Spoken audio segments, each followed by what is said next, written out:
How to download Windows app in your laptop or PC. So I will show the step-by-step process. So let me start with the video.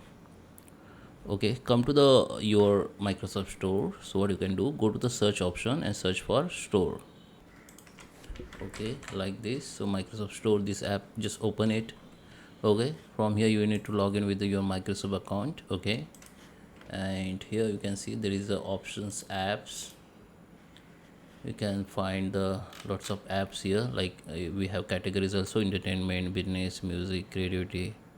Okay, so whatever you want you can select. You can see the all kind of app. Okay, so here photos and videos, entertainment also we have lots of app here. Okay, in gaming particular we have some apps here. In section gaming you can search particular game from here. Okay, and under the home you can simply search your app. So just search.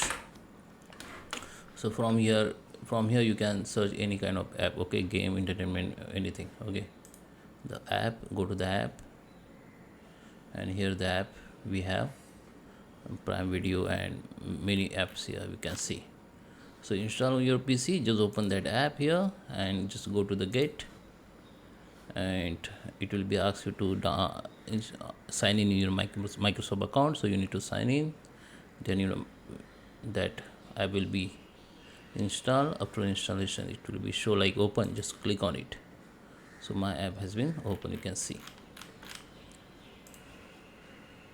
So I hope you like this video. Please subscribe me. Thank you for watching.